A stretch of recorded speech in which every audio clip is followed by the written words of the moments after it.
From the lush mountains of Alishan to the bustling markets of Taiwan's green plum industry plays a significant role in both agriculture and food culture.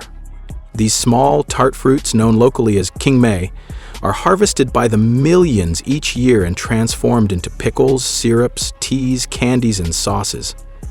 The process of harvesting and storing them is a remarkable blend of tradition and modern technology, community labor, and industrial-scale efficiency. In this video, we'll explore how Taiwan handles the entire journey of the green plum, from flowering orchards to long-term storage. A fruit with deep roots in Taiwanese culture. Green plums have been cultivated in Taiwan for generations. Historically used in traditional Chinese medicine and preserved through ancient methods like pickling and drying, these plums were once gathered by hand from wild trees growing on mountainsides.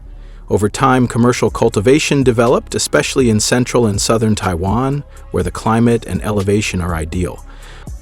More than just an ingredient, the green plum represents a way of life. Many families have recipes passed down for homemade pickled plums or suanmei tang, sour plum soup. In summer months, this refreshing drink made with boiled plums, rock sugar, and herbs becomes a staple for its cooling effect on the body. Taiwanese farmers have elevated plum cultivation from a domestic tradition to an industry that supplies both domestic and international markets.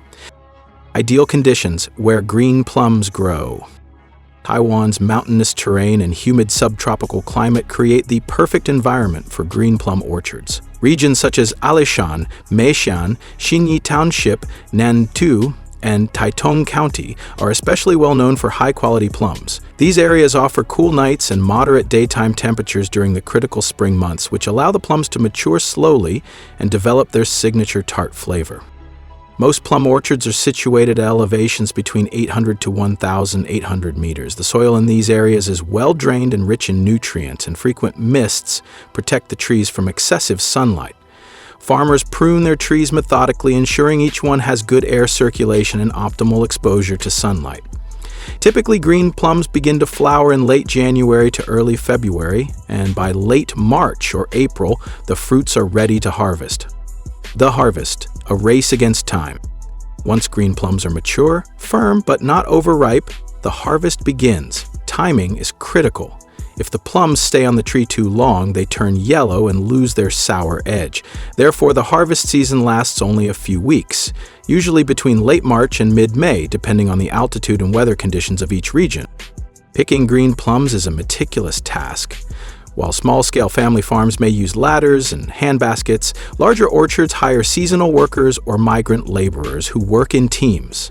Plums are gently hand-picked to avoid bruising, as even a small dent can lead to spoilage. Workers often begin early in the morning while the air is cool and transport the fruit down from the hills by midday. The fruits are placed in aerated plastic crates to allow airflow and prevent crushing. These crates are either taken directly to local processing centers or temporarily stored in shaded sheds at the farm until evening when temperatures drop. Transportation and arrival at processing facilities. Because green plums are highly perishable, minimizing the time between harvest and initial processing is essential. Once collected, the plums are transported to regional post-harvest stations or cooperative storage centers. Depending on the size of the operation, transportation can range from small trucks to cold chain logistics vehicles equipped with refrigeration units. These facilities are usually located at lower elevations where road access and equipment are more available. Upon arrival, the fruits go through a pre-cooling process to remove field heat, the internal warmth absorbed from sunlight during harvest. This step helps extend shelf life and prepares the fruit for sorting and storage. Cleaning and grading the fruit. At the processing facility, the plums are first washed to remove dirt, leaves, and any insects. A mild sanitizing solution is sometimes used to prevent microbial growth. After rinsing, the plums are dried using air blowers and sent to automated grading machines. The grading process is crucial for quality control.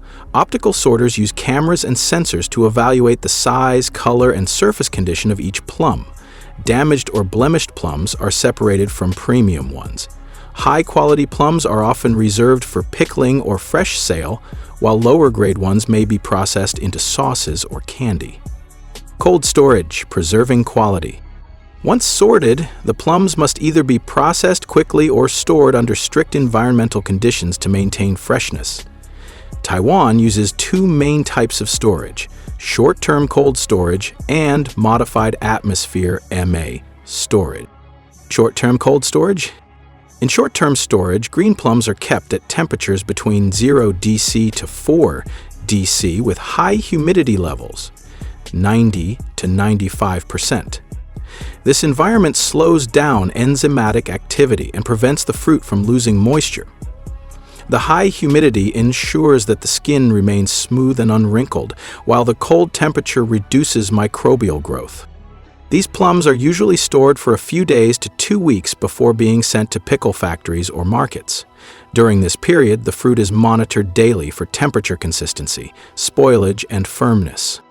Modified atmosphere storage. For long-term storage, Taiwan has adopted modified atmosphere (AMA) technology. This method involves sealing plums in specially designed storage rooms or containers where oxygen, carbon dioxide, and nitrogen levels are carefully regulated. Reducing oxygen and increasing CO2 helps delay the ripening process and extends shelf life by up to several months. In some areas, old underground facilities and converted rice storage vaults have been transformed into MA storage bunkers. These spaces offer natural insulation and stable humidity levels, reducing the energy required for cooling.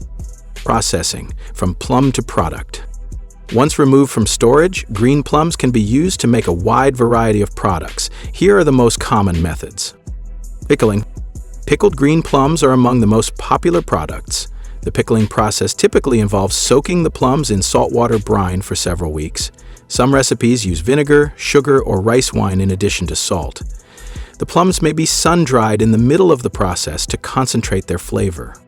Pickling is both an art and a science. Traditional methods involve layering plums in ceramic jars and adding natural ingredients like perilla leaves or licorice for color and taste. Some recipes take up to 6 months to reach peak flavor. Candied plums. To make candied plums, fruits are boiled and then soaked in sugar syrup for several days. The syrup is gradually concentrated and flavors like mint or chili may be added.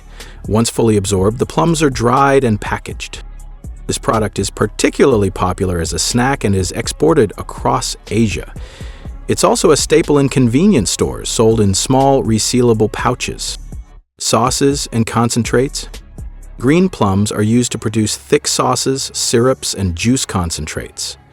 The fruits are boiled, mashed, and filtered to extract juice, which is then mixed with sugar and reduced to a thick consistency.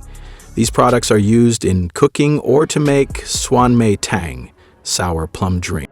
Some brands sell the concentrate in large jugs to tea shops and beverage stalls, which mix it with water and ice to create refreshing drinks. Packaging and shipping.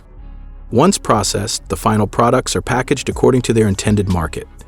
Pickled plums may be bottled in glass jars or sealed in vacuum pouches. Candied plums are packed in plastic or foil bags with oxygen absorbers to maintain freshness. Sauces and concentrates are usually sold in PET bottles or glass containers.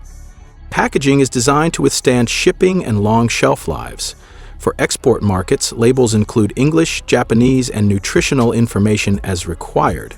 Many manufacturers follow international standards like HACCP and ISO 22000 for food safety. Domestically, the products are distributed to supermarkets, night markets, and online retailers. Refrigerated trucks ensure that products requiring cold storage maintain their quality. Innovation and sustainability. In recent years, Taiwan has invested in new technologies to improve green plum handling. Farmers are experimenting with drone monitoring for bloom prediction. AI-driven quality grading systems. Solar-powered cold storage to reduce emissions. Biodegradable packaging to cut plastic waste. Farmers also make use of every part of the plum. Pits are crushed and used for cosmetics or as fuel for biomass stoves. Skin and pulp residues are composted into organic fertilizers for orchard use, creating a zero-waste loop. Challenges facing the industry. Despite its success, the green plum industry faces several challenges. Climate change poses a major threat, disrupting different herb species, and warmer winters can reduce yields or cause premature ripening. Labor shortages are another issue, especially during harvest season when hundreds of workers are needed at once. To combat these problems, the government provides subsidies for cold storage, encourages cooperative farming, and invests in disaster-resistant crop varieties. Some farmers are turning to agritourism, offering plum picking experiences or cooking classes to diversify their income. From mountaintop orchards to high-tech storage bunkers, Taiwan's green plum industry is a fascinating blend of heritage and innovation. Each year, millions of plums are harvested, cleaned, stored, processed, and distributed across Taiwan and beyond. Behind every sour plum candy or refreshing plum drink is a complex chain of labor, science, and tradition. In preserving the flavor of these humble fruits, Taiwan also preserves a piece of its identity, one that celebrates harmony with nature, a spirit of craftsmanship, and the joy of sharing something delicious with the world. So that's it for today. If you liked this video, then please hit the like and subscribe button for more videos. Thanks for watching.